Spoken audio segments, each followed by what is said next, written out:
Hello mga guys! So for today's mini vlog mga guys, ang dami kong trabaho sa bahay. Maaga pa ako gumising, nagluto ako ng pagkain ng aking mga anak. So ayan, after na nakapunta na sila sa school, ang ginawa ko guys ay nagpapaligo ako ng mga alaga kong aso kasi 2 weeks na walang ligo sa kulungan. So mabaho yung kanilang mga paa kasi minsan yung kanilang mga pupo ay kanilang inaapakan mga guys. So ayan, it's time na magligo na naman sila. Kaya pinaliguan ko sila na 3 kasi ang baho na nila. So ayan, pinapasok ko sila sa kulungan kapag magpapaligo ako mga guys para hindi sila tatakbo. So ang bait naman nila kasi gusto nilang papaliguan. So ayan si Creamy, kinukomb ko na ang kanyang hair kasi mahaba ito siya guys, yung kanyang hair, kaya kinukomb ko para madali siyang mamala.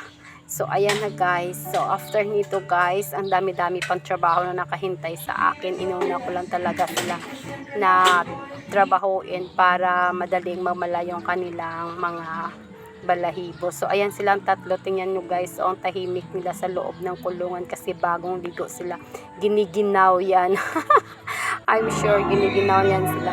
Then after nyo guys, naglinis na rin ako ng aming banyo sa loob ng aming bahay kasi it's time to clean na naman. So naglagay ako dyan ng Zone Rocks, naglagay ako ng ang patanggal ng mga nakadikit-dikit na mga dumi sa tiles. Then kuskus dito, kuskus doon mga guys. Ayan, so nakikita nyo.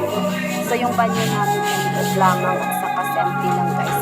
Ayaw ko, hindi ko gusto ng banyo na maraming design kasi ang hirap linisin. So ayan, so yan guys, at isa pa dito kasi sa bahay ako lang talaga dito yung babae. So 3 yung lalaki na kasama ko dito, puro lalaki, ako lang yung babae. So wala akong ibang mapag-utusan kundi ako lamang mga guys. So sa tuwing may magpapasok yung mga anak ko, iniisip ko na talaga kung ano naman yung tatrabahuin ko kasi guys, kapag hindi ako magtrabaho sa morning, matutulog ako ng maaga. Kaya ayan, dito tayo, hanap tayo ng ating tatrabahuin para hindi tayo matutulog ng maaga. So ayan guys, tapos ko na malinis yung banyo namin. Ayan, so ang linis-linis na, pwede na tayo dito makatulog. Makatulog talaga. Pero in fairness guys, dyan natutulog si Westy paggabi sa banyo namin kasi ang gabi. Then after nyan guys, nilinis ko itong malaking balde ng banyo namin kasi nakikita ko na ang dami talaga ng dumi. Bakit nabubulol ako guys. So ayan, so nililinis ko yan para malinis yung tubig kasi yan ang inaambakan natin ng tubig sa loob ng banyo kasi minsan guys nag-short yung tubig namin, kaya tuwing gabi pinupuno pa yan para sa umaga pag maligo yung mga anak ko mayroon kaming tubig. So ayan guys, kuskus ko yung dumi kasi marami na siyang dumi sa labas at sa loob ng balde. Then after nyan guys, walang katapusan na trabaho, pumasok ako doon sa aming 30 kitchen, tapos nagugas ako ng mga huhugasin doon na ginamit ko kaninang umaga sa pagluluto. So ayan, kuskus dito, kuskus doon tayo ng mga kaserol at saka at kaldero mga guys. So ito guys, yung ulap pala namin kanina ay chorizo. So ayan, nahirapan ako magtanggal ng nakadikit. In fairness na, talaga naman guys, ang hirap. Bakit ang hirap linisin kapag ang ulam natin ay chorizo? Nakadikit talaga guys sa kalaha, nakadikit sa pan. Ayan, so kinukuskus ko siya guys kasi hindi siya matatanggal kahit pinalagyan ko pa yan ng sabon. So iniwan ko muna guys, binabad ko muna sa sabon. So ayan, nagpunas ako ng mga tiles, inalis ko yung mga tubig at saka pati na rin yung aming gas range, nilinis ko na rin yun guys. So alam nyo guys, pag nanay tayo, lahat ng gawain sa bahay gagawin natin kasi wala naman, maliban kung mayroon tayong mga maid. So ako kasi wala ako na magawain sa bahay.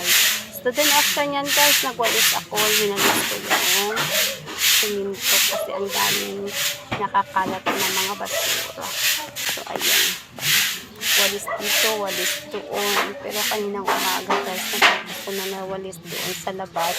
So dito naman tayo sa loob ng kusina mag-walis. Then after nyan guys, pagkatapos nito, nakikita niyo ba yung sampay na yan guys? Yan ay itutupiin ko kasi 3 araw na yan dyan, hindi ko natupi. Kaya yan ang aking tutupiin mamaya. So, pagkatapos ko magwalis, nakita ko yung saging guys. Magme-merienda muna ako ng saging kasi gutom na ako. 10:30 in the morning na. So, merienda time. Wala akong ibang memeriendahin kundi itong saging na lang. So, ayan. After nito guys, magligo ako. Then, kasi malapit na naman ang uwian sa tanghali, paparating na naman yung mga estudyante ko, magluluto ako ng kanyang ulam. May kanin na kami guys na nasaing, yung ulam na lang hindi. So ayan kung nakikita ninyo, yan ang tutupiin ko mamayang hapon after ko pagising ko. Kasi pagod ako. So ayan guys, tiyan, tapos na ako naligo.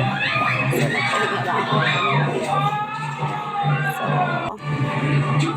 tapos guys, napapansin niyo, ayan, dumating na yung mga estudyante ko, dala-dala ng anak ko, yung classmate niya. Tumatago si Dato. So, ayan, dito sila kumain sa bahay. So, may baon din sila nila.